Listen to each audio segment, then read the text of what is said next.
Hey guys, it's Numistacker here, back with you again for a video in the summer coin doldrums. In all honesty, it's a bit like the coin market has completely gone to sleep over the last 6 or 8 weeks. All of the posts in the forums are an absolute minimum. Everyone's focused more on holidays than coins. And the Royal Mint has been not really releasing very much over the last couple of months. So I had put together a video to show you some of the coins that have come in for grading, some of those that have come back.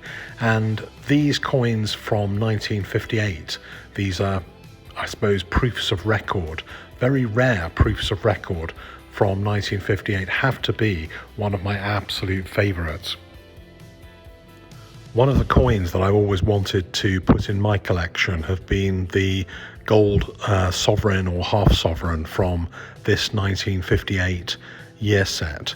I've never seen any information about how many of these exactly were made. I'm not sure if anybody really has any good figures, but they are pretty damn difficult to find, and the sovereign and half sovereign are almost impossible to find, and if they were possible, they certainly wouldn't be at a price that was really within my budget. But one of my customers, a very astute collector, picked this set up at a recent auction and has sent it to me to submit to NGC for grading, and it is absolutely a kick-ass set. Nobody will have these in their collection pretty much. I think it's a great buy. Even though they're not made of silver, they're made of copper and nickel, because all the coins after 1947 in the UK were made of copper and nickel. They stopped using silver, but copper and nickel is the flavour of the month at the moment. A lot of the 1951 and 1953 crowns have been submitted for grading, and people are starting to pick up some of the rarest British coins, which have previously maybe been slightly overlooked. And this one here is a great example of a 1958 proof halfpenny from the same set. I can't remember the last time I saw one of these sets actually complete, but there may have been 1 or 2 on sale in the last 10 years. I said that the Royal Mint had not been producing very many coins recently, but one of the exceptions to that are these sets of Elizabeth R signature coins. I actually think they're really nice. They've been produced in pretty low numbers, so they might be one that has some collector interest going forward. I've had 2 here in for grading, one with the awards and medals theme, and another one which has the theme of the coin portraits from Her Majesty's reign. I think it's true to say that in the current modern coin market, it's difficult to know which coins are worth picking up, but a lot of people seem to like this style of coin, so this may be one of those that is a winner. If you ask me to say at the moment, based on submissions, where the buying interest is for collectors in the UK, I'd have to say that it is in the older coins, pre-decimal coins, early milled coins, even a lot of ancient coins, to buy the best kind of condition coins that can be afforded. And then there is a kind of theme that goes through it in terms of grading. There's lots of people who are dead against grading these types of coins, particularly hammered coins. People like to fondle them a little.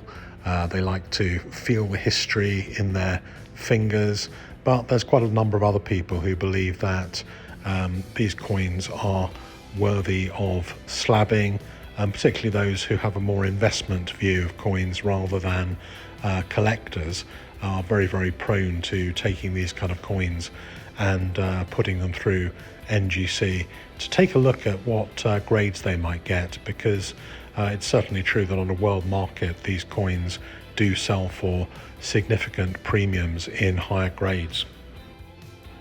The action isn't all in the older coin market by any means. There are still quite a few coins that are modern, newly minted coins that collectors are going after.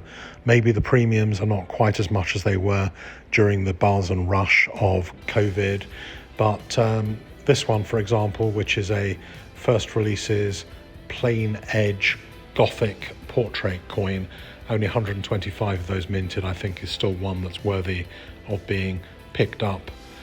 This one here is a 2 sovereign gold piece. Only 70 of these coins were made.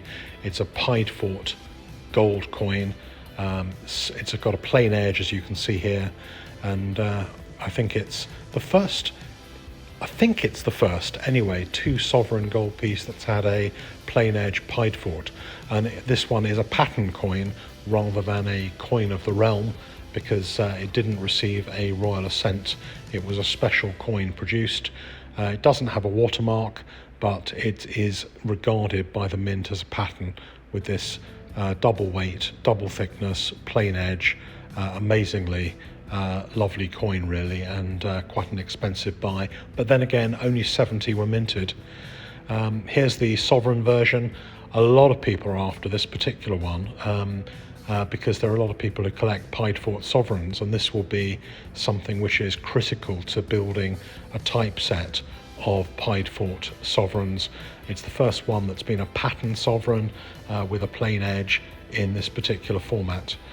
And if your budget doesn't quite run to that, then hunt out one of these, which is the only quarter sovereign probably you will ever see in a double thickness.